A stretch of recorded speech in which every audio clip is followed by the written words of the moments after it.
بار میں اپنے والے سے آپ کو بتا دوں کہ مجھے پہلے نمبر پہ قرآن و سنت ہے، اس کے بعد پاکستان کا آئین ہے، اور اس کے بعد کوئی ریاستی ادارہ یا سیاسی جماعت ہوگی. جو بھی غلط کام کرے گا ڈنکے کی چوٹ پہ میں کہوں گا غلط ہے، یہ کام ٹھیک ہو رہا ہے، یہ کام غلط ہو رہا ہے. تو مجھے جو اپنی جاب سے ریٹائرمنٹ لینی پڑی، اس میں بھی انڈائریکٹلی میرے ساتھ بھی ایک لیول کی ایک زیادتی ہوئی جس کی وجہ سے مجھے لینی پڑی. خیر اس شر میں سے اللہ نے خیر نکالا کہ میری خواہش تھی. ویسے تو میں الٹا بھی لٹک جاتا. میں جس پوسٹ پہ تھا 19 گریڈ پہ اور ایک ٹاپ لیول کے اوپر، تو مجھے تو انہوں نے کبھی بھی ریٹائرمنٹ نہیں دینی تھی جب تک کہ میں اپنے 25 سال سروس کے پورے نہ کرتے. وہ تو پھر اللہ کی طرف سے کرنا ہوا. یہاں پہ کوئی ہماری ایک ایجنسی کو سیکورٹی کلیئرنس کر رہی تھی، تو وہ اس کے نیچے جو وہ رپورٹیں لکھنے والے ہیں نا، وہ کوئی بریلوی تھا کٹر قسم کا. اچھا یہ میں بات کر رہا ہوں 2016-17 کی. اس نے نا رپورٹ میں مجھے لکھ دیا کہ اس کا تعلق جو ہے لشکر جنگوی سے ہے، دیوبند کے. اب میرا دیوبند کے ساتھ کبھی بھی کوئی ہمدردی کا رشتہ نہیں رہا، ایٹ لیسٹ جہادی تنظیموں کے ساتھ.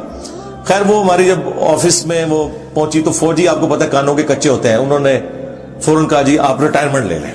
میں نے کہا کس چیز کی ریٹائرمنٹ؟ اچھا ویسے تو مطلب میری خواہش تھی کہ مجھے ریٹائرمنٹ مل جائے.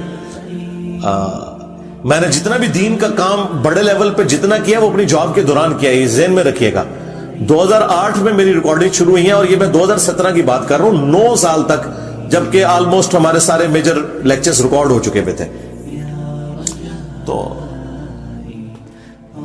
میں نے کہا اس الزام کے ساتھ تو میں نے نہیں جانا. ویسے آپ آفر کریں کہ ٹھیک ہے میں پبلک فگر ہوں اور اس کی وجہ سے تو ٹھیک ہے، کوئی مسئلہ نہیں. 15 سال میری سروس ہے، مجھے 15 سال سے زیادہ سروس ہو چکی ہوئی تھی، تو مجھے بینیفٹس بھی مل جائیں گے جو جاب کے ہیں. اتنے تو نہیں ملیں گے لیکن چلیں کوئی آدھے تو مل ہی جائیں گے، لیکن اس الزام کے ساتھ نہیں. لیکن آپ کو پتہ ہے فوج کی ایک مینٹالٹی ہے، وہ غلط بھی ڈیسیژن کرے نا، غلطی علیحدگی میں تو مان لیتے ہیں، پبلکلی نہیں مانتے. یہ ان کے ساتھ ایک کمزوری اٹیچ ہے. یہی وجہ ہے کہ یہ سب کچھ کر رہے ہیں. ابھی کبھی یہ نہیں کہہ رہے کہ جی ہمیں معاف کر دیں، ہم سے غلطی ہوئی ہے، یہ نہیں کبھی کہیں گے. ویسے کبھی کسی صحافی سے دلائیں گے جی ماضی میں ہم سے بھی غلطیاں ہوئی، معافی نہیں مانگیں گے. یہ ان کی ایک مینٹالٹی ہے. معافی کے لیے صرف ڈاکٹر عبد القدیر صاحب ہی تھے، ان کو قربانی کا بکرا بنایا. معافی کے لیے صرف پولیٹیکل لیڈرز ہی بچے ہوتے ہیں.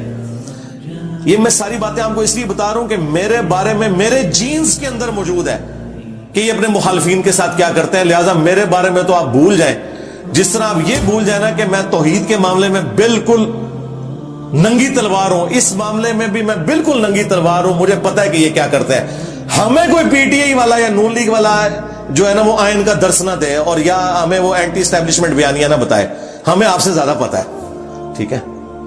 تو بہرحال اس وقت جب یہ معاملات چلے تو میں سیدھا پھر اسلام آباد ہائی کورٹ میں نے کیس کر دیا اپنے ادارے کے خلاف.